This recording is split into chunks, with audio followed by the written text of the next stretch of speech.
1er décembre 1943. Marie dit: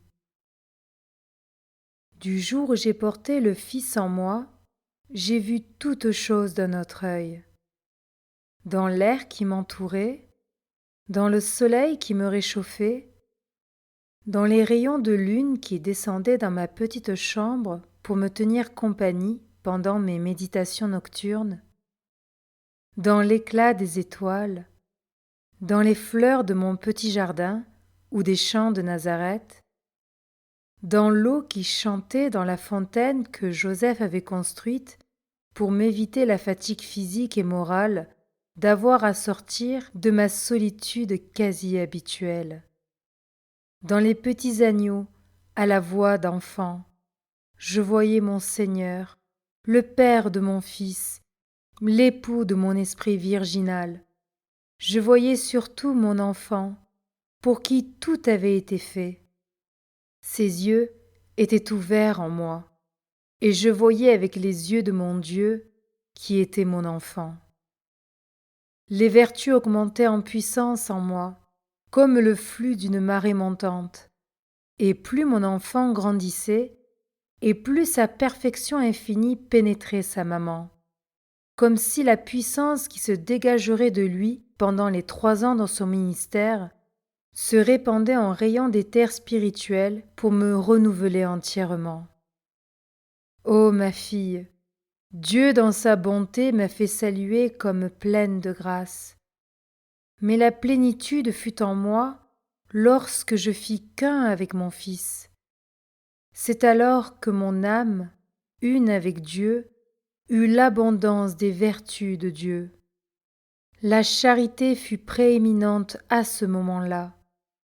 Si j'aimais avant, je surpassais ensuite l'amour de la créature, parce que j'aimais avec le cœur de mère de Dieu. Je brûlais. L'incendie est un voile de givre sur la campagne en hiver comparé à l'ardeur qui était en moi. Je vis les créatures non plus avec une pensée de femme, mais avec l'esprit de l'épouse du Très-Haut et de la mère du Rédempteur. Ces créatures étaient les miennes. Ma maternité spirituelle commença alors, puisque non, il ne fut pas nécessaire que Siméon parlât pour que je connusse mon destin. Je savais, car je possédais la sagesse en moi. Elle devenait chair en moi, et ses paroles coulaient comme le sang dans mon être et affluaient au cœur où je les gardais. La vie future de mon fils n'eut pas de secret pour sa maman qui le portait. Et si c'était une torture, car j'étais femme, c'était aussi une béatitude pareille à celle de mon enfant.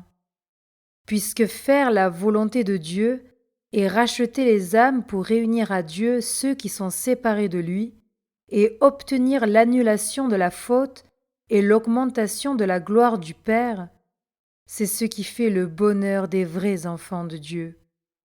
Et mon doux Jésus et moi, sa mère par la bonté du Père, sommes la souche de la famille. Quand on aime réellement, on ne vit pas pour soi, mais pour les autres. Quand on possède Dieu, on aime parfaitement, et toutes les autres perfections viennent derrière la charité.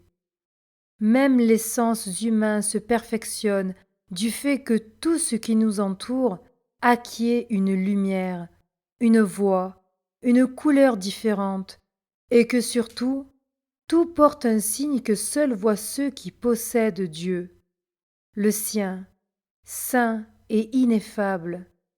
Il n'est pas nécessaire de prononcer des mots pour prier, puisqu'il suffit que notre regard se pose sur les choses créées pour que notre cœur s'élève dans l'oraison plus haute qui soit, la fusion avec le Créateur.